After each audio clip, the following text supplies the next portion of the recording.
السلام عليكم ورحمة الله وبركاته. عاملين ايه النهاردة؟ ان شاء الله هنعمل طاجن بامية باللحمة. حطينا المادة الدهنية بتاعتنا وهنحط البصل،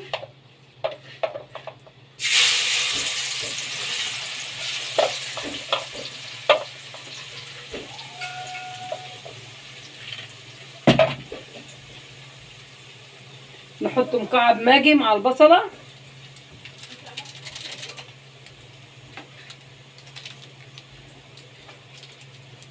نقلب،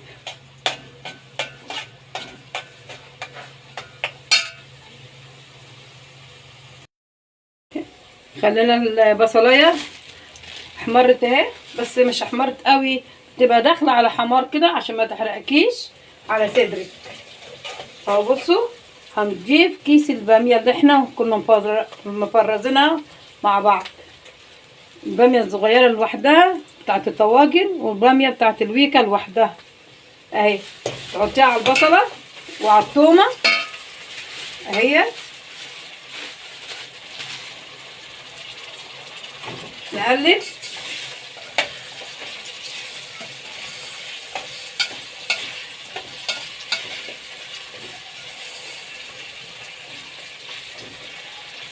نطلعها من التلاجة على البوتاجاز على طول على البصلايه قبل ما تفك.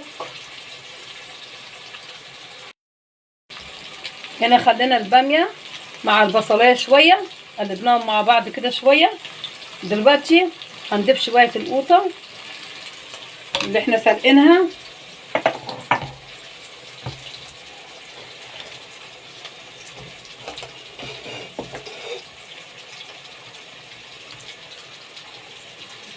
اهي،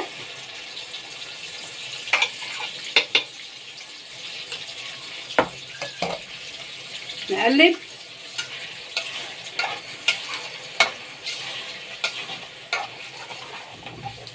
نحط شويه سكر،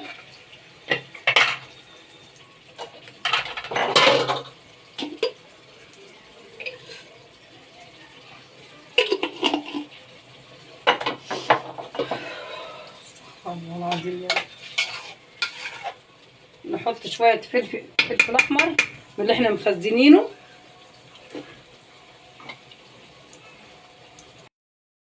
ادي الفلفل الاحمر،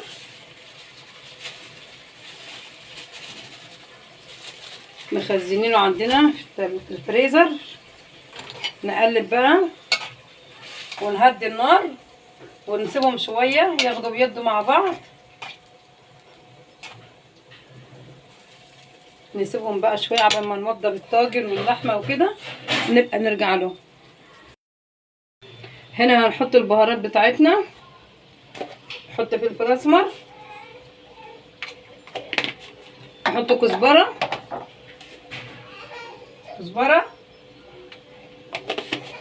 نحط ملح، ما تكتريش في الملح نتيجه حادقه منك اهي.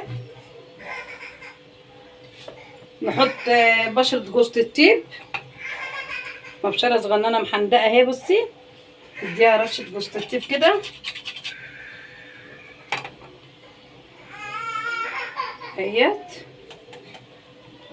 تقلبي كويس. نجيب الطاجن بتاعنا،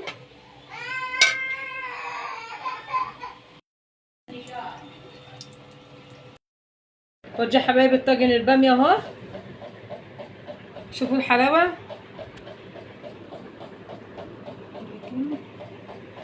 اهو. وادي طبق رز حبايه وحبايه، اللي ياكل بعيش ياكل واللي ياكل برز ياكل، كل واحد وراحته. اتفضلوا معانا.